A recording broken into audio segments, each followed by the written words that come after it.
Hi friends, ఈరోజు మన video వచ్చేసి బ్లౌజ్ వెనుక భాగం పైపింగ్ వేసి ఎలా కటింగ్ మరియు స్టిచ్చింగ్ చేసుకోవాలనేది ఈ వీడియోలో అయితే చూపించబోతున్నాను.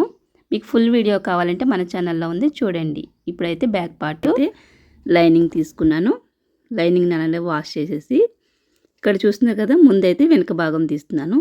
ఇక్కడ వచ్చేసి ఫోల్డింగ్ నేను ఎట్టయితే నిల్చున్నానో అటు పెట్టుకున్నాను. నాకు ఆపోజిట్లో ఓపెన్ అయితే పెట్టుకున్నానండి. ఇక్కడ ఎడ్జ్ తగ్గులు ఉంటాయి కదా కింద, అవైతే లైన్ చేసేస్తున్నాను. స్ట్రెయిట్గా లైన్ చేసేసిన తర్వాత ఇప్పుడు వెనక పార్ట్ తీస్తున్నాను.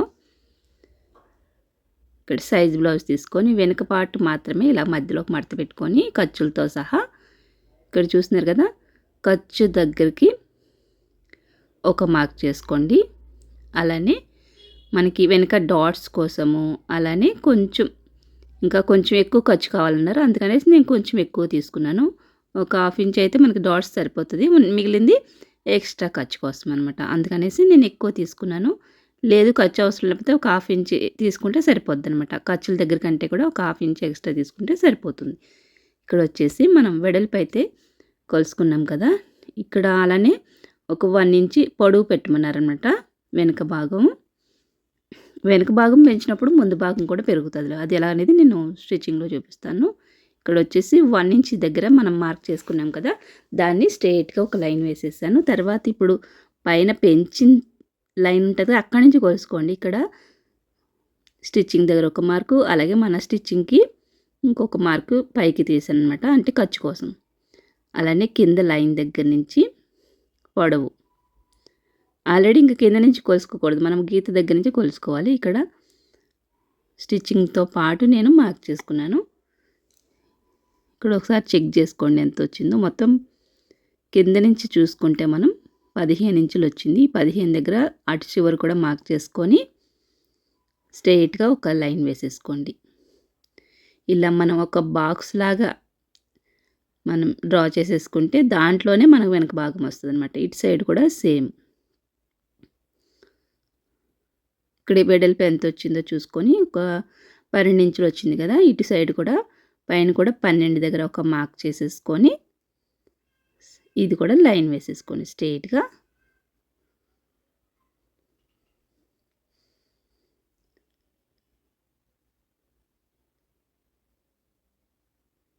ఇలా బాక్స్ లాగా అయితే మనం డ్రా చేసుకున్నాం కదా.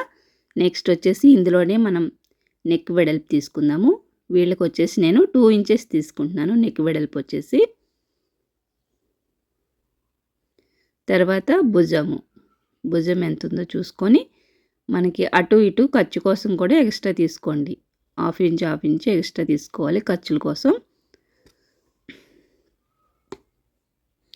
అలాగే మొత్తం ఒకసారి చెక్ చేసుకోండి.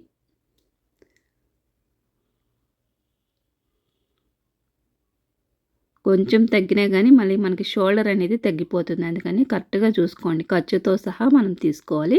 షోల్డర్ ఎంత ఉందో చూసుకొని ఇటు సైడ్ ఖర్చు కోసం అలానే అటు సైడ్ ఖర్చు కోసం మనం తీసుకోవాలి. ఇక్కడ ఒకసారి మొత్తం టోటల్ దగ్గర మనం మార్క్ చేసుకుంటున్నాము.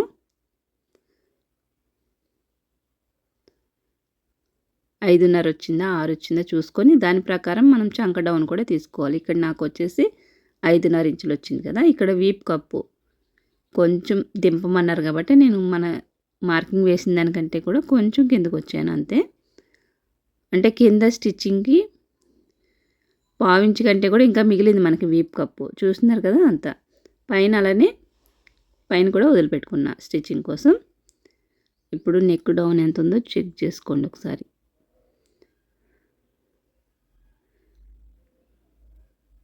అలానే పైన 2 తీసుకున్నాను కదా, కింద 2.5. కింద 2.5 తీసినాను, పైన 2 తీసిన. ఇప్పుడు ఈ మార్కింగ్ని ఇలా కలిపేసుకోండి. ఇప్పుడు డీప్ వచ్చేసి ఒక 10 ఇంచులు అనుకోండి, అలా అనమాట. 10 లేదంటే 9, 9.5, కొంతమంది 11 పెట్టుకునే వాళ్ళు ఉంటారు. ఇప్పుడు 5.5 వచ్చింది కదా భుజం, ఇటు కూడా 5.5 దగ్గర మార్క్ చేసుకుంటున్నాను నేను. చంక డౌన్ కూడా 5.5. ఈ చివరి కూడా ఒకసారి చెక్ చేసుకొని 5.5 దగ్గర మార్క్ చేసుకుంటున్నాను.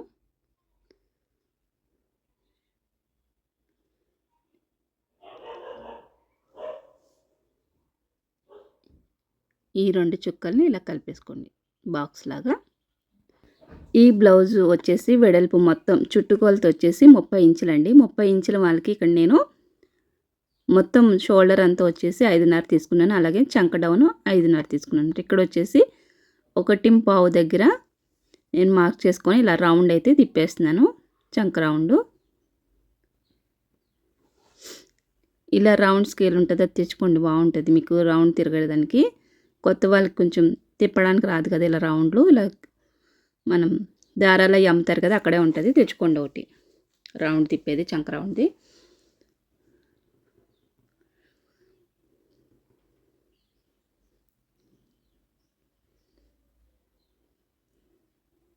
చూడండి ఇలా కొలుసుకోండి, నడుము అంతా కూడా ఇలా కొలుసుకుంటే మీకు అంటే ఇది 29 వచ్చింది కానీ మనకి 30 పెట్టమన్నారంట, అందుకనేసి 30 దానికి మనమైతే కొలుస్తున్నాను ఇక్కడ నేను.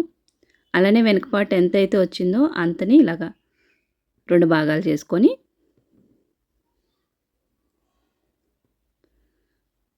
మనం ఎక్కడైతే స్టిచ్చింగ్ వేస్తున్నామో అక్కడి నుంచే కొలుసుకోండి. ఖర్చు అవసరం లేదు, ఖర్చు అలానే వెనకాల డాట్స్ వేస్తాం అది లేకుండా ఓన్లీ మనం స్టిచ్చింగ్ వరకు ఎంత వస్తుందో చూసుకొని దాన్ని 2 భాగాలు చేసుకొని ఇక్కడైతే మార్క్ చేసుకున్నాను వెనక డాట్స్ కోసం.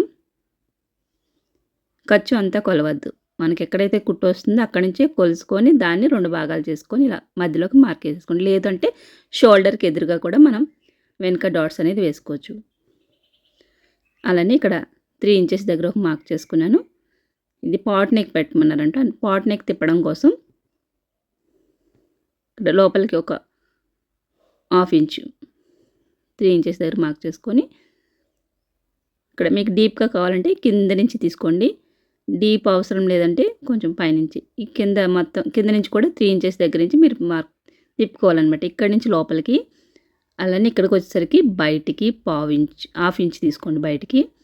అలానే మీకు డీప్ కావాలంటే ఈ బాక్స్ కింద నుంచి తీసుకోండి, అంత డీప్ అవసరం లేదనుకుంటే కొంచెం మనం ఇలా బాక్స్లా గీసాం కదా స్క్వేర్ నెక్, అక్కడి నుంచి లోపలికి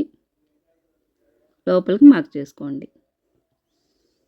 లేదు ఎంత నెక్ అయినా వేసుకుంటారు అనుకున్న వాళ్ళకి కొంచెం కింద నేను మార్క్ చేశాను కదా అక్కడి వరకు కట్ చేసేసుకోండి. ఇక్కడ వచ్చేసి వీళ్ళకి అంత డీప్ వద్దన్నారు అనమాట, అందుకనేసి నేను కొంచెం పైకే తీసాను. మనం ఎంత డీప్ కావాలంటే అంత వెడల్పు అనేది ఇక్కడ పెంచుకోవచ్చు. ఇక్కడ వచ్చేసి డ్రాయింగ్ అయిపోయింది కదా, నేను కట్ చేసేస్తున్నాను. పాట్ నెక్ అంటే ఏం లేదండి, చాలా సింపుల్. మనం థ్రెడ్స్ పెట్టుకునే దగ్గర కొంచెం ఇలా మళ్ళీ నెక్స్ట్ కట్ చేస్తాను. ఇప్పుడు వచ్చేసి మనం ఈ ఉన్న ముక్కని మనం డిజైన్ పెట్టాలి కదా స్లీవ్స్కి, అందుకనేసి నేను ముందైతే ముక్క వేస్ట్ అవ్వకుండా ఎంత కావాలో అంతే మడుచుకోండి. వెనక పార్ట్ ఇక్కడ తీస్తున్నాను, వెడల్పు ఎక్కువ ఎంత కావాలో అంతే తీసుకున్నాను. మొత్తం మడిచేసామంటే ముక్క అనేది వేస్ట్ అవుతుంది, అందుకనేసి ఆ ఉన్న ముక్కలోనే అడ్జస్ట్ చేసుకోండి. ఇక్కడ వచ్చేసి లైన్స్ ఉంటాయి కదా, లైన్స్ స్ట్రైట్గా ఉండేటట్టు చూసుకోండి. మళ్ళీ అడ్డంలో తీసినట్లయితే ఏమవుతుందంటే బ్లౌజ్ అంతా నీట్గా ఉండదు చూడడానికి, అందుకని లైన్స్ స్ట్రైట్గా ఉండేటట్టే చూసుకోండి.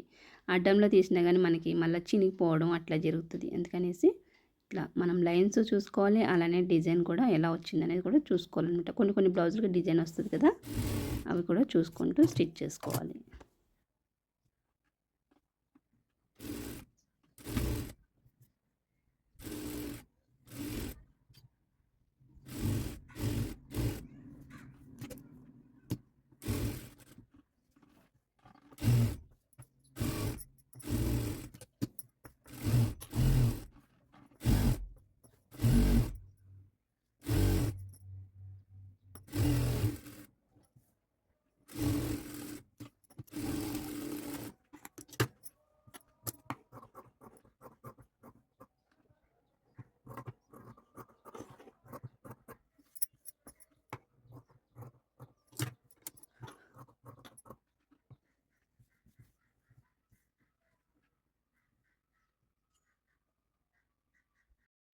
జాయిన్ చేసేసుకున్న తర్వాత ఎక్స్ట్రా పీస్ అంతా కూడా కట్ చేసేసుకున్నాం కదా. నెక్స్ట్ వచ్చేసి ఇక్కడ వెనక డాట్స్ అయితే వేస్తున్నాను. ఒక 1/2 ఇంచు పైన పట్టుకొని పొడవు వచ్చేసి 3.5 ఇంచులు, 3.5 లేదా 4 వరకు వేసుకోవచ్చు. ఇటు సైడ్ కూడా సేమ్. ఈ కుట్లు వచ్చేసి భుజాలకి ఎదురుగా ఉండాలి.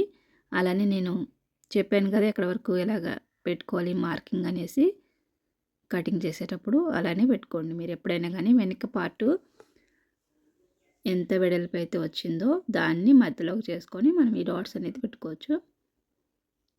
ఇక్కడ వచ్చేసి కూర పీస్ తీసుకున్నాను నడుము పట్టీ కోసం.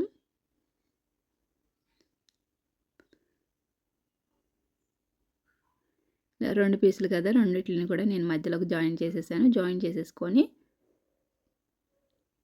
ఇంక మనం స్ట్రైట్గా కుట్టేసుకోవడమే. ఈ నడుము పట్టీ వెడల్పు వచ్చేసి 2 ఇంచులు ఉంటే సరిపోతుంది. ఇంకా చిన్నగా కావాలనుకున్న వాళ్ళు 1.5, పెద్దగా కావాలనుకున్న వాళ్ళు 2.5 అలా నడుము పట్టీ వెడల్పుని బట్టి వేసుకోవచ్చు అనమాట. ఇది మనం ఇంతే ఉండాలని ఏం లేదు. ఇలా డాట్స్ దగ్గర చిన్న చిన్న కుచ్చులు పెట్టుకోండి. తర్వాత దీనిపైన ఒక స్టిచ్ అయితే వేసేసాను. ఇప్పుడు ఇక్కడ నేను సిల్వర్ పైపింగ్ అయితే వేస్తున్నాను. క్రాస్గా పీస్ తీసుకున్నాను. స్ట్రేట్ అయితే వద్దు, క్రాస్గా తీసుకోండి. క్రాస్ పీస్ తీసుకొని ఇట్లా మనకి 1.5 వెడల్పు తీసుకున్నాను. తీసుకొని మీరు మామూలుగా కావాలంటే మామూలుగా వేసుకోవచ్చు. ఇక్కడ నేను థ్రెడ్ పైపింగ్ కాబట్టి ఈ చివరన కుట్టేస్తున్నాను. చిన్న మడత వేసి కుడుతున్నాను. ఇలా చిన్న మడత వేసి చివరి వరకు కుట్టేసుకున్న తర్వాత ఇప్పుడు దీన్ని మన బ్లౌజ్కి ఇట్లా పెట్టేసుకోండి. లోపలికి చిన్న మడత వేసేసి ఇలానే పైన మెడ చుట్టూ కూడా ఒక 1/2 ఇంచు పైన పట్టుకొని చుట్టూ కుట్టేసుకోండి. ఈ భుజం పైన కుట్లు ఉంటాయి కదా, వెనక్కి పెట్టేసుకోండి. వెనక్కి పెట్టేసుకొని ఇంకా చుట్టూ కూడా ఒక 1/2 ఇంచు గ్యాప్లో చుట్టూ కూడా స్టిచ్ చేసేస్తున్నాను. ఈ సిల్వర్ ఎందుకు తీసుకున్నానంటే మన చేతుల దగ్గర సిల్వర్ మనకి స్టోన్స్ వచ్చినాయి కదా, దానికి మ్యాచింగ్గా తీసుకున్నాను అనమాట.